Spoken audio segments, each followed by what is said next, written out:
In one of my previous videos, I discussed the equipment that medics carried. In this video, I'd like to discuss how medics operated, but first some background on the bandages they carried, then some different types of splints. First off, we have a plain gauze bandage, used just like today, to cover, protect, and clean wounds, typically made of cotton. Next, safety pins were also used, though not a bandage. They were commonly used to hold splints in place, and other types of bandages that I will discuss.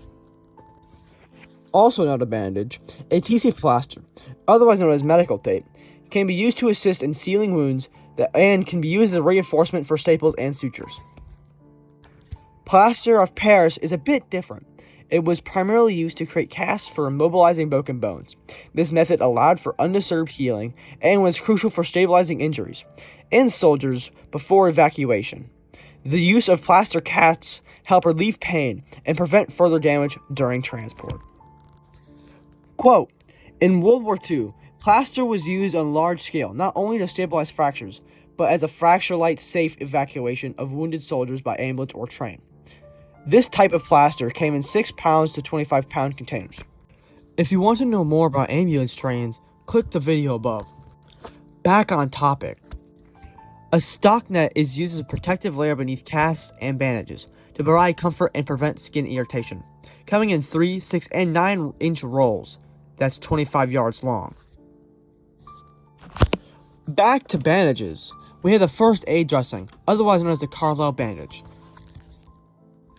The actual bandage itself was designed in 1904 and was introduced in 1906.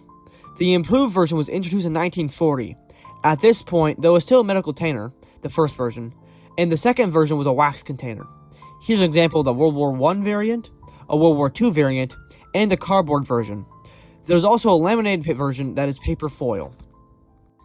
Quote, very early examples of the Carlisle bandage tin were issued in sealed brass rectangular containers, cover box and seal. Once again, designed to ensure the sterility of the bandage contained within.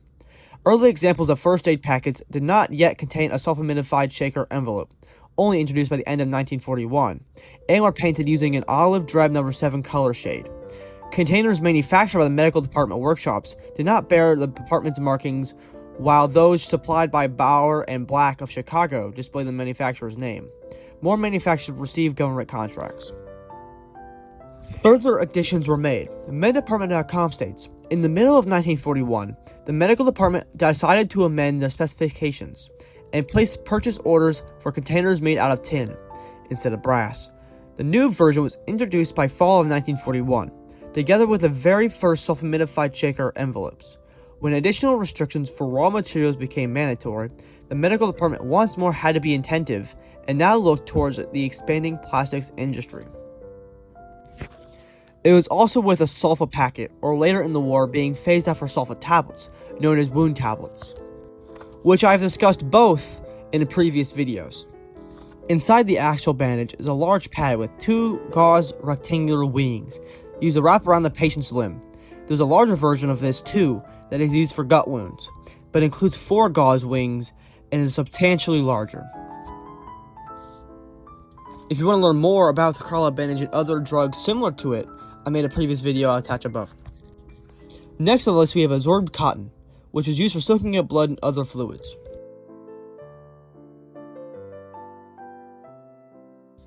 Starting off, we have triangular bandages. Triangular bandages used to make splints to immobilize injuries and compress others, i.e. holding other splints in place. Side note, medics did carry this. Next we have wooden splints, used to support the forearm after a fracture, not carried by the medic. Then we have full ring and half ring traction splints, known as Thompson ring splints, though obviously not carried by medics. It was used to immobilize fractures and helps reduce blood loss. I know the Navy had a special type of splint too. I'm not sure if the Army had it, please correct me if I'm wrong, but it's a wire splint that rolls up and can be used for full arm fractures. There are many more splints I will discuss in future videos.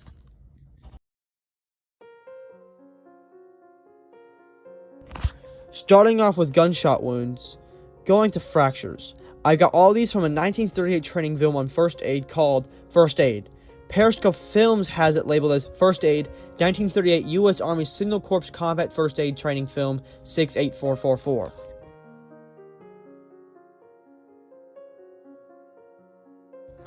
First, we have gunshot wounds. They demanded speed.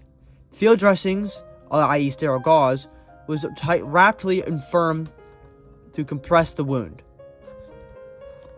The field dressing must be applied immediately, before dirt, fabric, or shock can claim the man. Pressure is not optional. Pressure is life.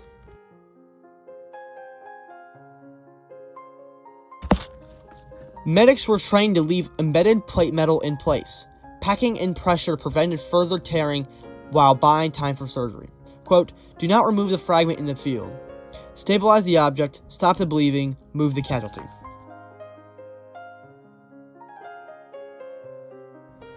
Hemorrhage was a true battlefield killer. Layered compression bandages and elevation were before resorting to a tourniquet. Direct pressure first. Tourniquet only if necessary. A man can bleed out in minutes.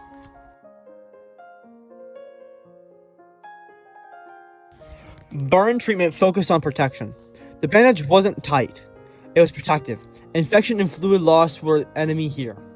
Do not break blisters. Cover the burn with sterile, non-adherent dressing.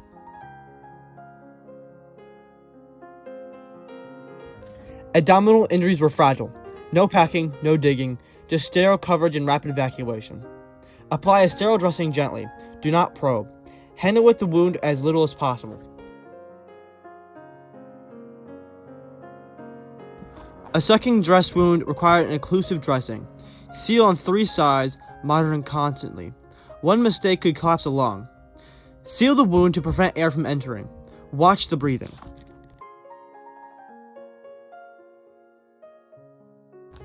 Bandages secured splints and controlled bleeding and open fractures. Stability prevented further internal damage. Splint before movement. Secure firmly, but do not cut off circulation.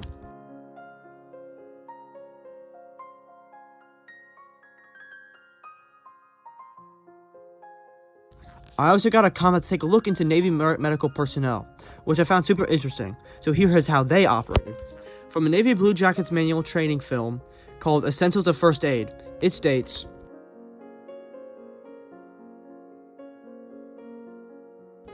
apply a pressure immediately. Control hemorrhages before anything else. Bleeding was the first enemy, not the bullet, not the shrapnel. If the blood kept flowing, the soldier wouldn't make it. Tight dressing, firm pressure, stop the blood loss before it sets in. Do not remove the object in the field. Stabilize it and evacuate the casualty. Metal in the wound looked deadly, but pulling it out could be worse. The fragment could be plugged the bleeding. Field care meant securing it in place, not playing surgeon, protecting it and moving him out.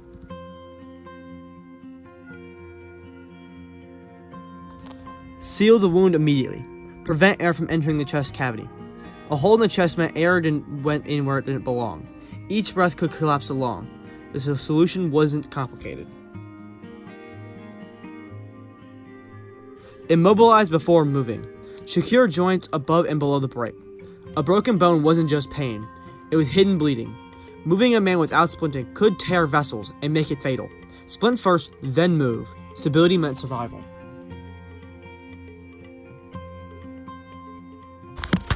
Apply a sterile dressing gently.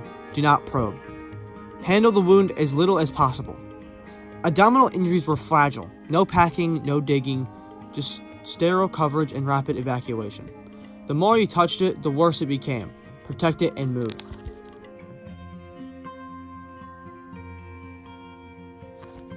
Burns destroyed skin, the body's natural barrier, the instinct to treat it, but in a field, less was more.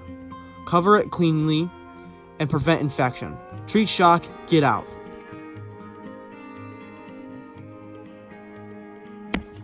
Keep the casualty warm. Reassure him, move quickly. Shock could kill a man. With a survivable wound, pale skin, weak pulse, cold sweat. The answer was warmth, calm, and speed. Sometimes the most powerful treatment was a blanket and a steady voice.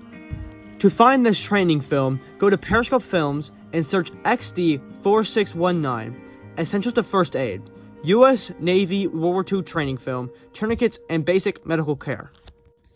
Thank you for watching. If you'd like to see more, click the video to the left and the right.